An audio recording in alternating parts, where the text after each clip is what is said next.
Queridos irmãos e irmãs, o texto de nossa meditação está no livro de Romanos, capítulo 12, versículos 1 a 5. Diz assim a palavra de Deus: Rogo-vos, pois, irmãos, pelas misericórdias de Deus, que apresenteis o vosso corpo por sacrifício vivo, santo e agradável a Deus, que é o vosso culto racional. E não vos conformeis com este século, mas transformai-vos pela renovação da vossa mente, para que experimenteis qual seja a boa, agradável e perfeita vontade de Deus. Porque, pela graça que me foi dada, digo a cada um dentre vós que não pense de si mesmo além do que convém, antes pense com moderação, segundo a medida da fé que Deus repartiu a cada um. Porque assim como num só corpo temos muitos membros, mas nem todos os membros têm a mesma função, assim também nós, conquanto muitos, somos um só corpo em Cristo e membros uns dos outros. Oremos. Santo Deus, nosso Pai, nós te agradecemos pela tua palavra e pedimos que o teu Santo Espírito esteja abrindo o nosso entendimento para que possamos aprender mais de ti, do teu amor, da tua graça e do nosso papel no processo de amadurecimento espiritual. Ajuda-nos a compreender a tua mensagem no dia de hoje. Nós te pedimos agradecidos em nome de nosso Senhor e Salvador Jesus Cristo. Amém. Semana passada, a minha esposa compartilhou um vídeo comigo no WhatsApp e eu gostei tanto desse vídeo que eu resolvi elaborar uma mensagem baseada no conteúdo deste vídeo e compartilhar com os irmãos.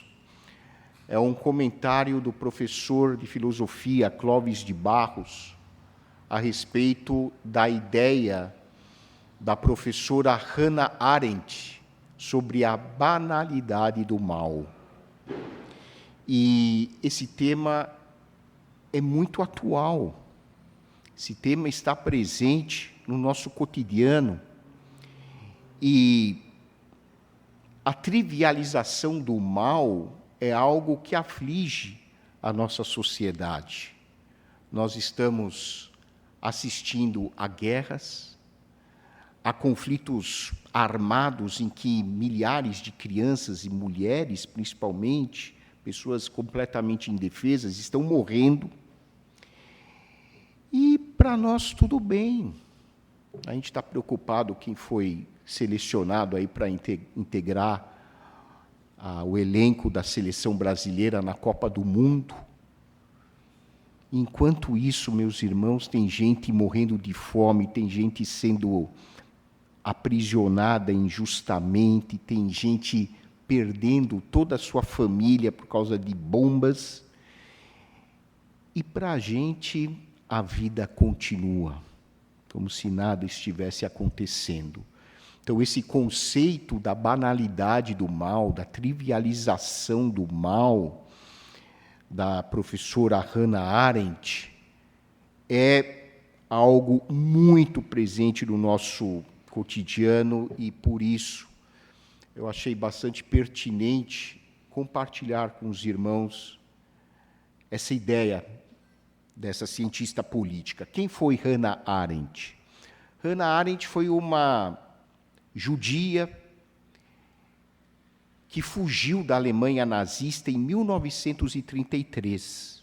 E aí ela dedicou a sua vida ao campo da ciência política, foi professora nos Estados Unidos, e coube a ela a cobertura jornalística do julgamento de um membro da SS nazista, né, de Hitler. O nome desse condenado era Adolf Eichmann, e ele foi julgado em Jerusalém, E a partir da cobertura que Hannah Arendt fez desse julgamento, ela criou o conceito de banalidade do mal. E essa ideia está muito presente hoje no campo da filosofia e da ciência política. Então, o que é esse conceito? Quando ela foi cobrir o julgamento de Adolf Eichmann, ela imaginava ver lá um psicopata, um monstro de ser humano. Adolf Eichmann foi um membro da SS responsável pela organização da chegada e partida dos trens que levavam os judeus para os campos de extermínio. Então, ele era o planejador e o organizador da chegada e partida dos trens para que os judeus fossem levados aos campos de concentração. Para a surpresa de Hannah Arendt e do mundo em geral, estava lá um ser humano que não tinha nada de profundamente diabólico. Não estava lá um psicopata, um monstro, uma pessoa doente mental, um sádico, nada disso. Para espanto dela e das pessoas, estava lá um homem medíocre, intelectualmente limitado, e ele não conseguia entender por que ele estava sendo julgado. A defesa de Adolf Eichmann era: mas eu só estava lá cumprindo regras. Eu era obrigado a cumprir regras. E me mandaram executar o planejamento da chegada e partida dos trens para levar os judeus para os campos de concentração. Não fui eu que matei os judeus, eu só organizava os trens para que tudo caminhasse da melhor maneira. Era o meu trabalho. Eu fui contratado para isso e procurava fazer o meu trabalho. E ele não se conformava com a acusação. Ele não conseguia entender a gravidade dos seus atos. Ele não percebeu que a sua estratégia, apesar de ele estar obedecendo a regras, levou à morte milhões de pessoas inocentes. A maioria era de judeus, mas muitos também não eram judeus. E para ele, tudo bem. Era só um cumprimento de regras. E foi aí que, então, Hannah Arendt criou a ideia da banalidade do mal, da banalização do mal. Ele não era uma pessoa que nasceu com uma mente distorcida. Ele simplesmente trivializou, banalizou o mal. E a análise do professor Clóvis de Barros, juntamente com esse pensamento original da cientista política Hannah Arendt, era de que o que leva à banalização do mal são alguns fatores. Mas, em primeiro lugar, é a incapacidade de pensar criticamente. Meus irmãos, isso é um problema enorme da nossa sociedade. As pessoas são preguiçosas para refletir. As pessoas não conseguem, de forma geral, entender e refletir sobre os seus atos. Na expressão do professor Clóvis de Barros, Adolf Eichmann era uma pessoa que não conseguia pensar fora da caixa, intelectualmente acanhada. E esse acanhamento intelectual, essa perda da capacidade crítica de pensar, é a responsável pelo surgimento de regimes opressivos, entre eles o regime que matou 1,5 milhão de armênios. E o processo se repetiu na Alemanha nazista, com a morte de 6 milhões de pessoas, na imensa maioria judeus. Mas muitos não conseguem, como Adolf Eichmann, perceber que a sua falta de pensamento levou a essa tragédia. As pessoas terceirizam o pensamento. O que é a terceirização do pensamento? Eu vou pensar o que o regime pensa. Eu vou pensar o que os meus líderes pensam. Eu vou pensar no que os patrões pensam. Mandaram eu pensar assim, então é assim que eu vou pensar. É um condicionamento intelectual que reduz drasticamente a nossa capacidade intelectual. Outro problema que leva à banalidade do mal é o cumprimento mecânico e cego de regras. As pessoas, especialmente nos dias de hoje, no mundo corporativo, as pessoas são contratadas para seguir regras mecanicamente, sem questionar. E, às vezes, a pessoa que é um pouco mais criativa, que pensa fora da caixa, é punida. Porque eu já ouvi pessoas dizendo assim, o meu funcionário não foi contratado para pensar, ele foi contratado para cumprir regras. E essa mentalidade levou também Adolf Eichmann, no seu cumprimento cego de regras, a obedecer a um sistema totalmente injusto. Quando nós cumprimos regras que são absurdas, injustas, nós podemos cometer atrocidades abismais. Porque nós passamos a ser robôs que não conseguem enxergar o que está além dos nossos olhos. E quantas pessoas hoje, por obedecerem a regras absurdas, destroem os seus relacionamentos, destroem a sua própria vida e se tornam verdadeiros zumbis. Aceitar regras cruéis leva a atitudes cruéis. A mensagem central de Arendt é a de que a banalidade do mal não nasce, em geral, de mentes diabólicas, de pessoas absurdamente alteradas no seu funcionamento intelectual, não.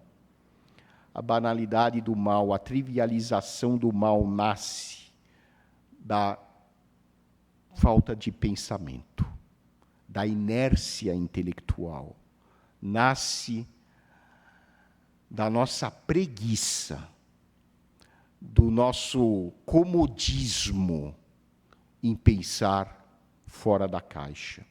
E é exatamente aqui que entra a urgência do Evangelho, quando o apóstolo Paulo escreve aos Romanos, para que eles não se amoldassem ao mundo, mas tivessem a ousadia de renovar as suas mentes.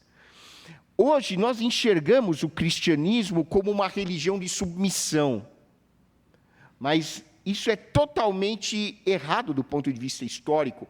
O cristianismo foi a religião mais revolucionária que surgiu na história, porque as pessoas eram condicionadas a obedecer às regras cruéis do Império Romano e eram obrigadas a chamar o imperador, Nero, Cláudio e Tibério e outros, de meu Deus, meu Senhor. Quando Paulo diz, não aceitem esse tipo de ideia, Jesus Cristo é o nosso Senhor, é a Ele que nós devemos chamar de Senhor e Salvador. O termo Senhor e Salvador é um termo que não nasceu no cristianismo, saibam disso. O termo Senhor e Salvador, essa expressão que nós usamos, ela vem do Império Romano, era o título do imperador. As pessoas chamavam o imperador de meu Senhor e meu Salvador. Quando os apóstolos dizem que o nosso Senhor e o nosso Salvador não são o imperador romano, e sim a pessoa de Jesus, e Paulo diz, mesmo que vocês tenham que pagar com a morte essa declaração, ousem enfrentar o sistema dizendo que o imperador não é o dono das nossas vidas. O dono das nossas vidas é o Senhor Jesus. Era um ato revolucionário, não era um ato de submissão. O cristianismo não é uma religião de domesticação mental do ser humano, não. É uma religião revolucionária, mas não uma revolução que pega em armas, mas é uma revolução cognitiva, intelectual. E hoje nós assistimos de forma generalizada a um processo de bestialização do ser humano. O ser humano está se tornando um robô mecânico adaptado a cumprir regras que não têm nenhum tipo de benefício, muitas vezes, para a sociedade, apenas para beneficiar alguns tipos de pessoas que estão no poder. Então, essa realidade da banalidade do mal, criada por Hannah Arendt, comentada pelo professor Clóvis de Barros, já existia na história, e o Evangelho nos chama a atenção para que nós não sejamos preguiçosos intelectualmente. Renovem o vosso entendimento.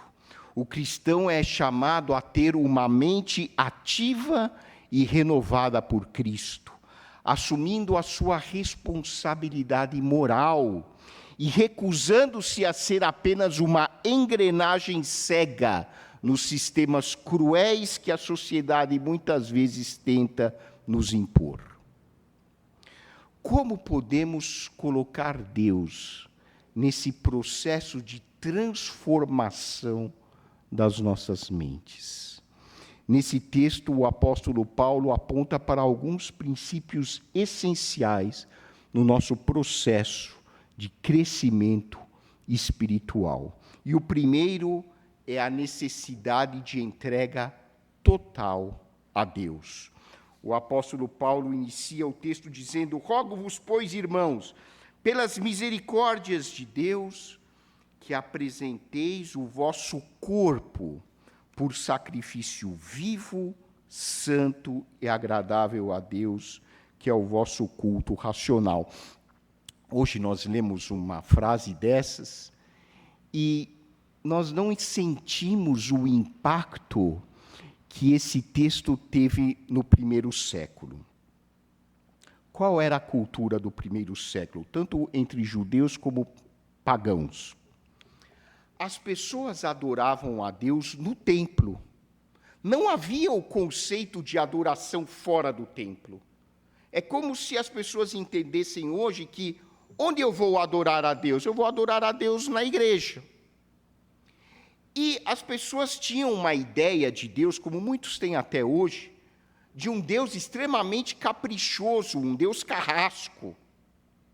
E para apaziguar a ira de Deus, para dar uma calmadinha em Deus, como se fosse um diazepam para Deus, eu mato um animal e ofereço esse animal e derramo o sangue desse animal. E derramando o sangue desse animal, eu sei que eu vou conseguir apaziguar a fúria de Deus. E o apóstolo Paulo, naturalmente, usou esse conceito, que era um conceito cultural da época, tanto para judeus como para os greco-romanos, para fazer uma analogia com o que Cristo fez por nós. E aqui o texto mostra como o cristianismo é superior em princípios as religiões pagãs. Paulo diz, olha, o altar onde vocês vão oferecer o sacrifício não é um altar de pedra.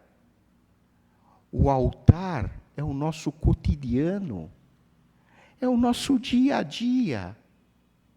E o sacrifício, Deus não quer sacrifícios de morte.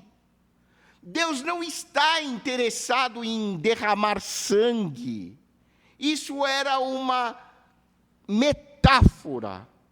Deus quer um sacrifício vivo. E esse sacrifício vivo é a sua vida, é a sua existência. Então a ideia de Paulo aqui nesse versículo 1 é: nós somos o templo de Deus. O templo de Deus não é mais um lugar mecânico. Embora seja muito agradável nós virmos aqui todos os domingos, o verdadeiro templo de Deus somos nós mesmos, é o nosso corpo, a nossa personalidade. Nós não temos mais um altar de pedras, o altar é o nosso dia a dia. Então, a verdadeira adoração para Paulo consiste em nós dedicarmos todo o nosso ser, toda a nossa personalidade para servir a Deus.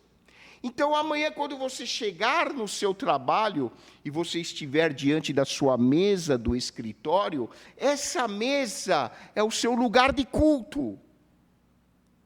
Você vai preparar um relatório para o seu serviço, esse relatório é o seu culto a Deus. Tudo aquilo que você faz por meio do corpo é um serviço que você está prestando como culto a Deus. Essa é a adoração que Deus requer do ser humano. Então eu vou falar com uma pessoa, as minhas palavras são uma forma de culto a Deus. Eu vou pagar o aluguel, o condomínio, eu estou prestando um culto a Deus. Tudo que eu faço na minha vida, por meio do meu corpo, por meio dos meus olhos, das minhas mãos, do meu intelecto, absolutamente tudo constitui a minha adoração a Deus. E essa entrega é sem reservas. A entrega do nosso corpo a Deus, da nossa vida a Deus, se assemelha muito à entrega do mármore para um escultor como Michelangelo. Michelangelo recebia o mármore e ele esculpia esse mármore e quebrava o mármore, tirava as lascas do mármore até criar uma obra perfeita, como a estátua de Davi, obra do grande Michelangelo. Entregar as nossas vidas a Deus é nós nos submetermos aos golpes do cinzel de Deus, sabendo que as lascas que Deus corta de nós não são perdas, são para que Deus crie dentro de nós, do material bruto que nós oferecemos a Deus, aquela pessoa verdadeira que Deus projetou para ser conforme o Senhor Jesus. Então Deus vai cortar as lascas do egoísmo, as lascas da arrogância, as lascas da autossuficiência. E muitas vezes esse corte não tem anestesia, não, dói. E Deus vai cortando. Mas essa dor é para que saia de dentro de nós aquela pessoa que um dia será perfeita aos olhos de Deus. Deus é o grande escultor nas nossas vidas. O escritor C.S. Lewis disse assim: quanto mais deixamos que Deus assuma o controle sobre nós, mais verdadeiramente nos tornamos nós mesmos. Entregue-se e você se encontrará. Nós só podemos ser verdadeiramente livres quando nos entregamos totalmente a Deus. É um paradoxo. As pessoas têm a ilusão de que a liberdade se conquista com a autonomia pessoal, uma autonomia que não leva em conta Deus. Isso não é liberdade. Isso é falsa liberdade. Isso é escravidão aos padrões culturais do mundo. A verdadeira liberdade, o encontro nosso com o nosso verdadeiro eu, só pode ocorrer quando nós encontramos verdadeiramente a Deus e nos entregamos completamente ao Espírito Santo, para que Ele dirija as nossas vidas. Em segundo lugar, o apóstolo Paulo fala sobre a necessidade de nós pensarmos segundo os padrões de Deus. Aqui no versículo 2, ele escreve: não vos conformeis com este século, mas transformai-vos pela renovação da vossa mente, para que experimenteis qual seja a boa, agradável e perfeita vontade de Deus. Esse versículo 2 é o tema da nossa escola dominical, em que Paulo diz que cada um de nós é responsável por mudar a nossa maneira de pensar. E aqui vem o encontro da Bíblia com a ciência. A partir da década de 60, houve uma revolução na história da psicoterapia. Essa revolução é chamada de revolução cognitiva, porque os psicólogos entenderam, a partir de pioneiros como Albert Ellis e o professor Aaron Beck, que as nossas emoções e o nosso comportamento não são causados diretamente pelos acontecimentos da vida, mas são uma decorrência do nosso modo de pensar sobre a vida. O que produz em nós os nossos sentimentos e os nossos comportamentos são as nossas crenças sobre quem nós somos, quem são os outros, sobre a vida em geral. É o nosso modo de pensar que produz os nossos sentimentos e as nossas atitudes. Portanto, para eu mudar os meus sentimentos e as minhas atitudes, para eu mudar os meus comportamentos, eu preciso revisar a minha forma de pensar. Eu preciso mudar a minha perspectiva, a minha visão de mundo. E é exatamente isso que a psicologia descobriu há 60 anos, que o apóstolo Paulo escreve há 2000 anos. É aquela história, né? Enquanto você está indo, eu já fui e voltei. É isso, gente. A Bíblia está afirmando isso faz no mínimo 2000 anos.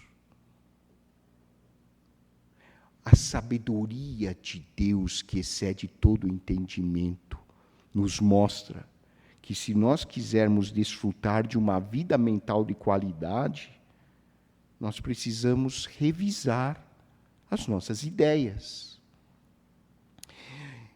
A palavra em grego para conformar com este século, não vos conformeis com este século, o termo grego é espremer dentro de uma forma. O que Paulo está dizendo aqui é revolucionário, é desafiador. Paulo está dizendo: não deixem que o mundo esprema o entendimento de vocês dentro de um molde. Saiam desse tipo de condicionamento. ao invés de deixarem ser exprimidos pelo sistema, olhem e pensem criticamente. Olhem a vida sob a perspectiva de Deus e não sob uma perspectiva humana pecaminosa. Porque o que Deus quer de nós, meus irmãos, é uma vida de abundância espiritual. E quando nós não estamos vivendo uma vida abundante, a culpa não é de Deus. A responsabilidade é nossa. Porque é quando nós, no meio da tempestade da vida, enxergamos a presença de Deus, que começa a grande revolução cognitiva. O passo inicial é nós entendermos que Deus está sempre presente nos acontecimentos da nossa vida, independentemente desses acontecimentos. Você pode estar no fundo do poço, Deus está lá no fundo do poço com você. Você pode estar num leito de hospital, Deus está no leito de hospital com você. Quando nós entendemos que Deus está presente em 100% das vezes, em tudo que acontece nas nossas vidas, aí já nós começamos a mudar o nosso pensamento. Nós tendemos, em geral, a uma posição que muda entre dois extremos. Ou nós somos muitas vezes arrogantes e olhamos os outros com superioridade, ou nós nos autodepreciamos, achando que isso é humildade. Ou nós nos colocamos por cima das pessoas, ou nós nos colocamos por baixo. E Paulo diz que entre as coisas que nós devemos mudar na nossa forma de pensar, é ter um conceito adequado de nós mesmos. É isso que ele diz no versículo 3. Não pense de si mesmo além do que convém. Pense com moderação, pense com sobriedade, pense com equilíbrio. O que é ter um pensamento equilibrado sobre a minha identidade?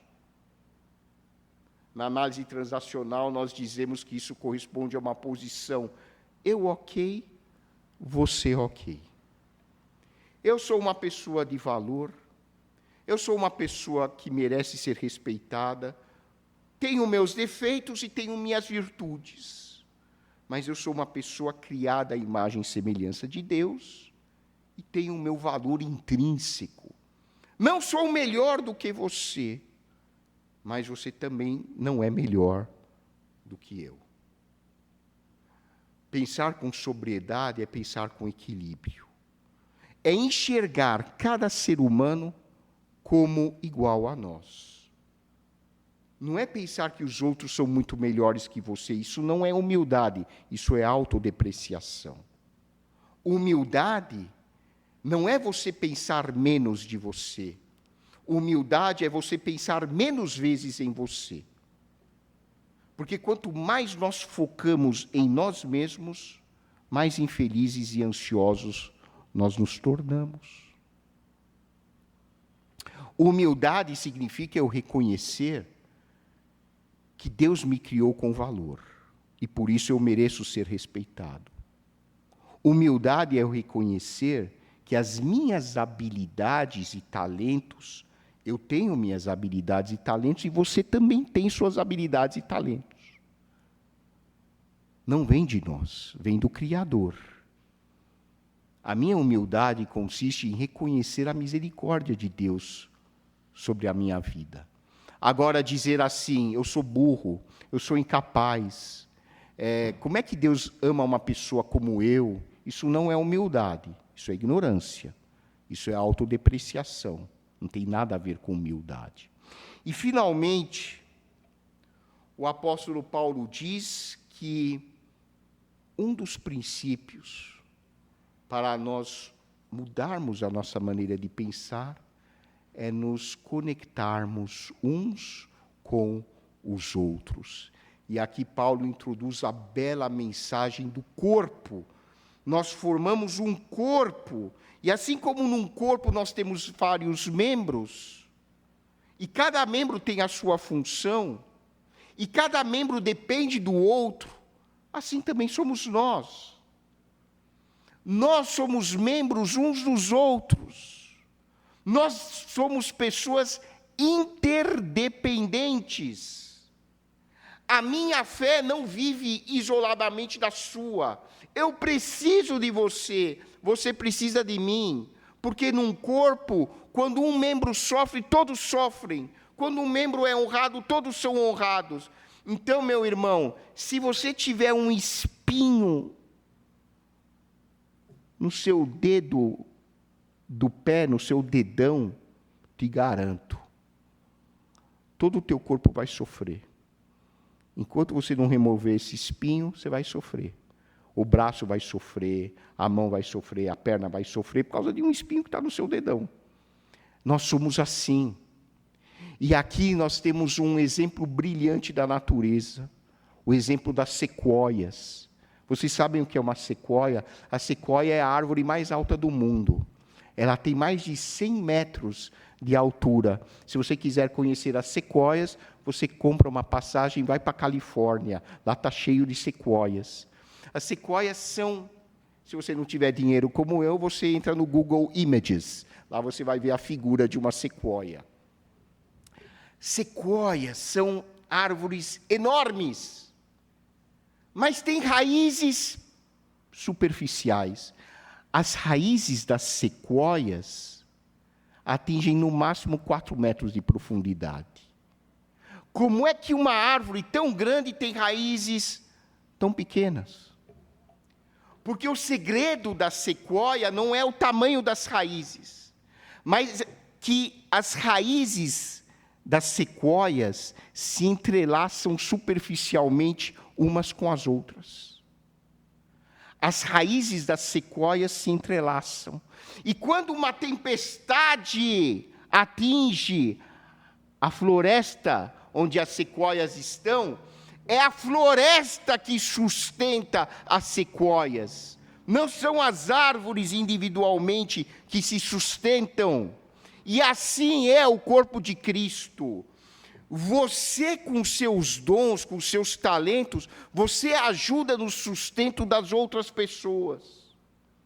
Então, vamos parar com o mito da invulnerabilidade. Nós não somos invulneráveis, nós não somos super-heróis. Nós não podemos nos mostrar fortes porque nós não somos fortes. É importante nós tirarmos as máscaras da autossuficiência e admitirmos que nós dependemos uns dos outros. Essa é a revolução que Paulo propõe a cada um de nós.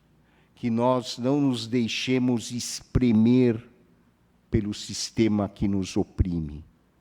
Seja um revolucionário. Ouse pensar criticamente. Ouse raciocinar fora da caixinha.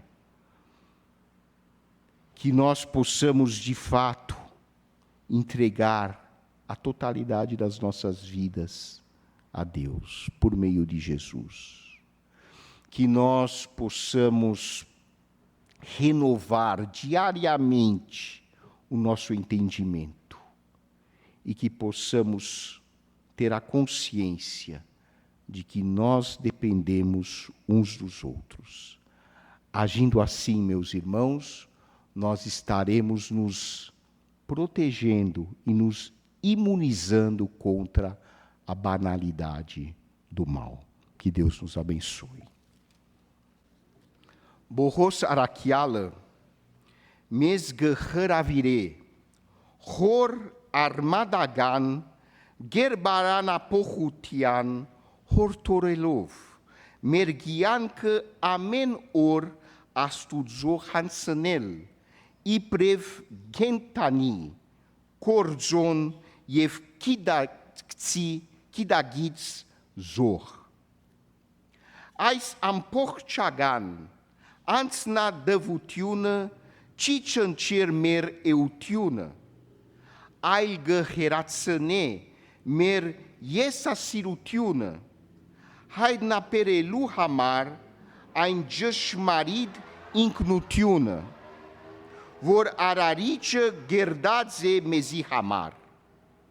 As gezad, menk betke sharun agapar, norokenk mer mitke, mer jelov ein ansgutian, yev, magere sainutian, gahabară. Zor așhară gă porțe mezi bardatrel. Ierp așhari suderă gă poharinenc, astuzo jășmardutiam. Gunenanc îscast, honar, yev, havasara gășrvaț, hasgatsohutiun mer isc anserun hanteb. Ais nerkin popohutiună, uhagioren gaste, mer havakagan giankin văra. Cami vor astvați mer mes îs dehzați hahortac sutian, e voște megusatsman hamar. Inchbes marnimă, antamneră gam secoia andarimă, miahiusvads, armadneră, menc jevăs, horabes, pohcabac tsăvads e agner enc. Hedeva par, araricin, hans năvelov, evmer, hor hurtneră cristosihet, hamabadas hanețănelov, gă haidna perenc, te gianchi potorignerun gărnanc, timamal, miain ainaden, ierp havatki hamainkin meci, gădzaraienc, ev hoc gădaninc iraru. Astvați ortne irhoscă.